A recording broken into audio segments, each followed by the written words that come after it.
Have you ever had a property listed with a real estate agent, a real estate broker, and it did not sell?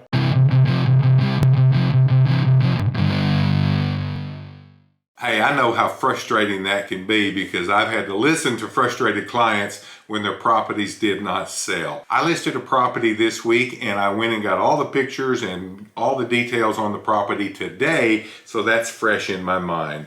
This particular lady wanted to sell well over 100-acre tract, but I had a conversation with her earlier this week before I took the listing. I told her the 3 reasons why her property did not sell. Same thing I told her, I'm going to tell you, and maybe some of it's helpful. Desirability, price, and the real estate broker. Most properties that we list and that do not sell, it's because the desirability is low, the price is too high. Now, you can't control the desirability of it. However, there are things you can do to make your property more desirable, and I talk about that a lot in my business. I even wrote a book about it. There are things you can do, but you can't control the location of your land. You can't control the topography of your land. There's so many things you cannot control, but the desirability is something that's important to a new buyer. Seller needs to take that into consideration when they're marketing their land, when they're wanting to sell it. Just how desirable is this property going to be? But you got to put yourself in the buyer's position. How desirable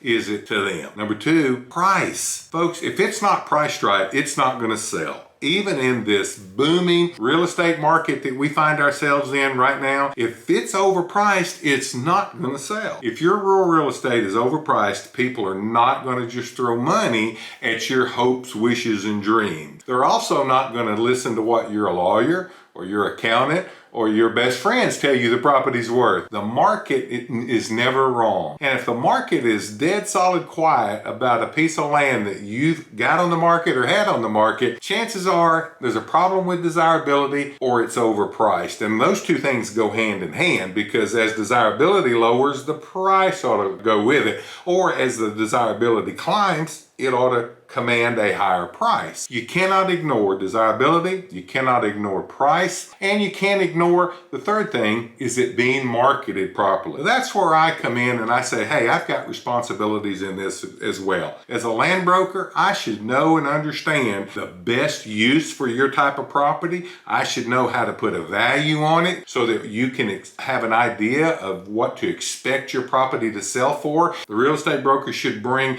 advertising tools to the table. The real estate broker ought to be able to put your property out there in front of a lot of eyeballs so that people not only that are driving down the road or in your general area know about it, but also people in other parts of the country, other parts of the world should know about your property. And if the real estate broker is not doing that, then there's a problem as well. Property I listed this week, it wasn't a function of the real estate broker. The company that had it listed prior to my listing it is a good company. The guy that had it listed, the listing agent, I know him, done deals with him. He's a good agent. The problem wasn't the previous real estate broker. Now, I'd love to be able to throw them under the bus and point and say, oh, it was their fault. I can't do that. They're a good company. The problem wasn't the real estate broker that she had prior. The problem is the desirability and the price. And I said, before I list your property, something's got to change. You cannot change the desirability of it. Really, the location is what it is. The type of ground is what it is. There's not much she could change. She's getting a good real estate broker in our company. We're going to market it properly. We're going to get it in front of a lot of eyeballs. So those two things are kind of set. One thing that she can change is the price. And so she had to change the price before I would list it. She did come down a little bit on the price from what it was previously priced at. So that'll help a little bit. It's still priced a little bit high, and I've told her that. But we're going to push it and market it and try to get an offer. And then maybe she'll come to terms with its true value and make a decision, possibly sell the property. You got a property that's sitting on the market way too long or it just won't sell. Desirability, price, and the way it's marketed. Figure out which one's wrong. Honestly, change what you can and move forward. Hey, thanks for watching our videos. There's some more right there. Check them out.